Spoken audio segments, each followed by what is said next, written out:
Bonjour, bienvenue dans cette nouvelle capsule vidéo en histoire, les États-Unis et le monde depuis les 14 points du président Wilson, depuis 1918. Depuis l'élection de Trump, la question se pose concernant ce que sera sa politique étrangère.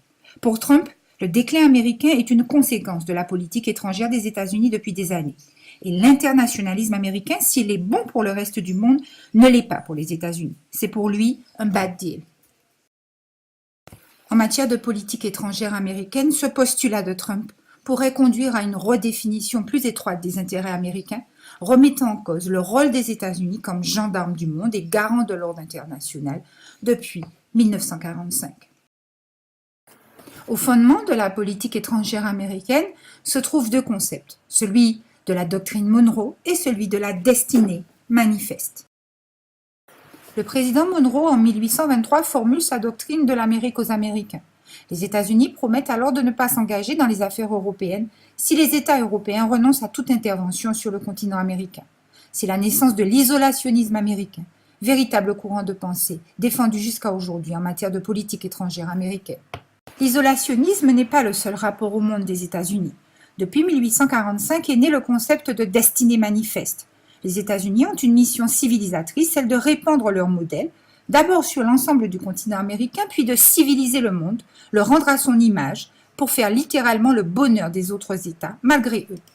Les États-Unis, jeune nation unifiée progressivement au cours du XIXe siècle, deviennent, au début du XXe siècle, une puissance politique, économique et militaire.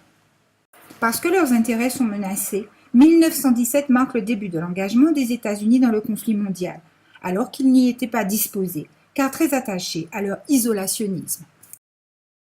En 1918, au sortir de la Première Guerre mondiale, le président démocrate Wilson propose ses 14 points où il déroule un programme de réorganisation du monde.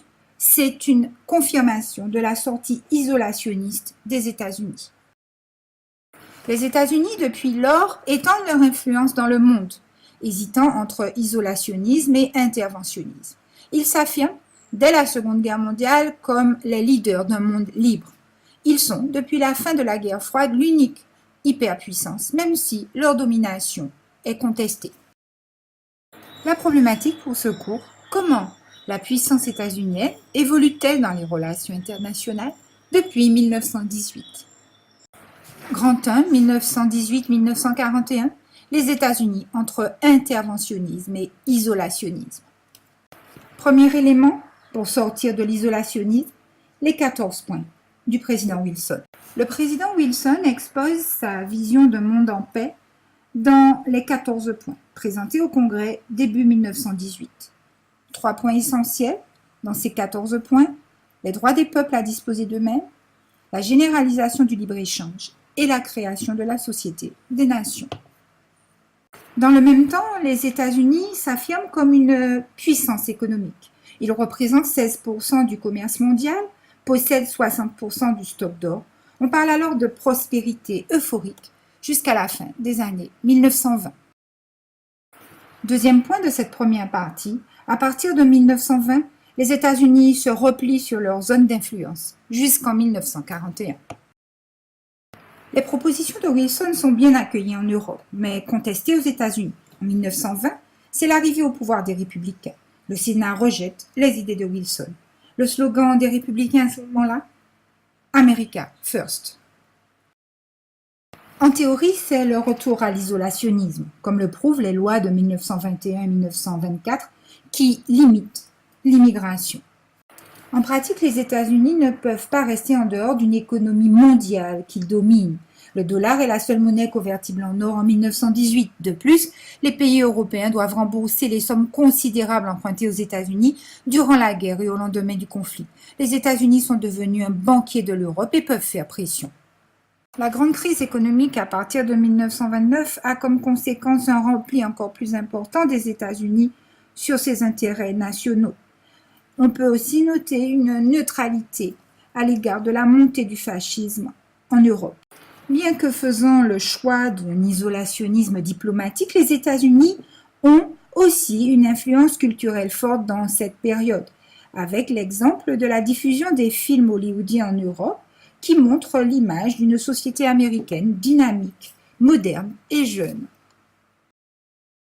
Le C de cette première partie, les États-Unis s'engagent progressivement contre la montée des totalitarismes. Depuis 1939, le Royaume-Uni et la France sont en guerre contre l'Allemagne nazie. Le président Roosevelt, élu pour la troisième fois, annonce en décembre 1940 que les États-Unis doivent soutenir les démocraties. Cette aide se traduit par le vote de la loi Preble en mars 1941. C'est une aide claire au Royaume-Uni alors que la France est occupée par les nazis. Roosevelt dira que c'est un tuyau d'arrosage que l'on prête à un voisin quand la maison est en feu. En plus du soutien des États-Unis par la loi Preble, le 12 août 1941, Roosevelt et Churchill, le Premier ministre anglais, signent la Charte de l'Atlantique, qui reprend les grandes idées de Wilson. Les Japonais, alliés des nazis, attaquent par surprise les États-Unis à Pearl Harbor le 7 décembre 1941, en représailles aux sanctions américaines. Les États-Unis rentrent aussitôt en guerre, aux côtés de l'URSS et du Royaume-Uni, contre l'Allemagne et le Japon. L'entrée en guerre des États-Unis correspond à un véritable engagement, avec le Victory Programme, avec la mobilisation de millions de GI, permettant aux États-Unis et à leurs alliés de gagner la guerre contre les nazis et les Japonais.